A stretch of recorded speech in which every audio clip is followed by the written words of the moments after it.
Joining me now is Maricruz Magowan, who's an economist and program analyst at the U.S. Environmental Protection Agency. Thanks for joining us.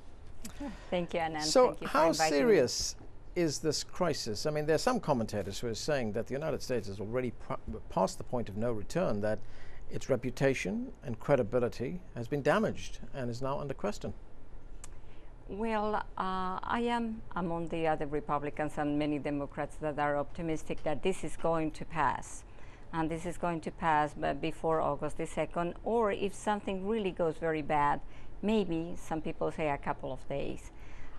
About not paying to the Social Security checks, for example, I don't think that's going to happen either.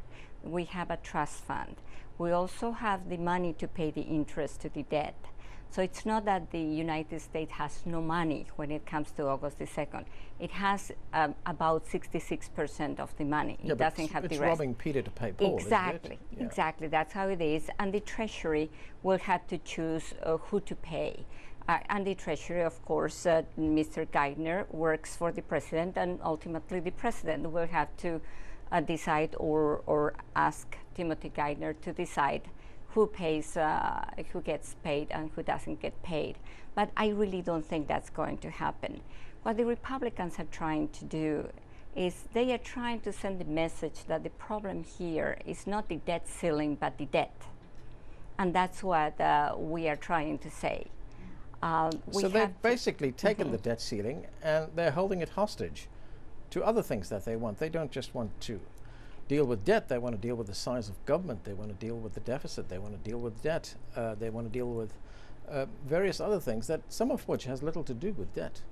Well, it has. Well, the debt ceiling definitely has a lot to do with our level of debt, and why is this a problem? But there are other things which are ideological, isn't it? Some of the things, of course, are like that, and this is politics, but it's also economics, and we are worried about the taxpayers. The debt limit has been risen, they rose the debt limit over 100 times since we have this. Only with the President Bush, it was 8 times, and the last time, I remember the last time he wanted to raise the debt limit, it was President Obama, then Senator Obama, who voted against it.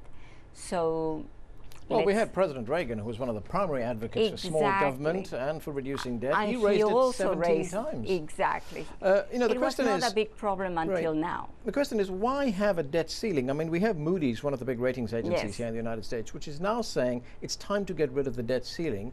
In fact, if you do get rid of it, then it enables the federal government to borrow money when it wants to. And the other thing it does is that it also gives confidence to those people who hold American Treasury bonds. Now, people who are holding Treasury bonds right now are a little bit frightened because they're wondering what's going to happen on August 2nd.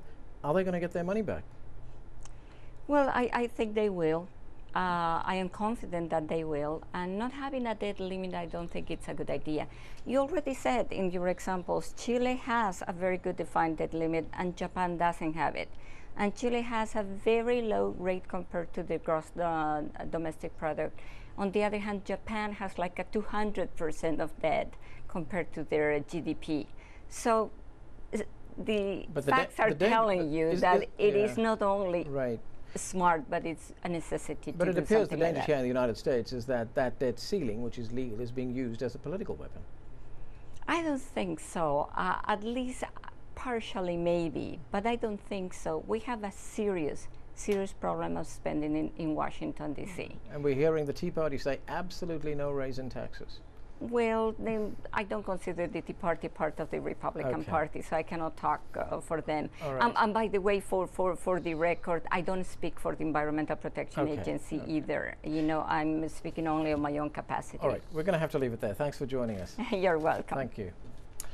Now, last month, US President Barack Obama announced 10,000 US troops would be sent home from Afghanistan by the end of the year. Those troops are expected to begin their withdrawal in the next few days, but some soldiers who've already returned home are being welcomed as heroes.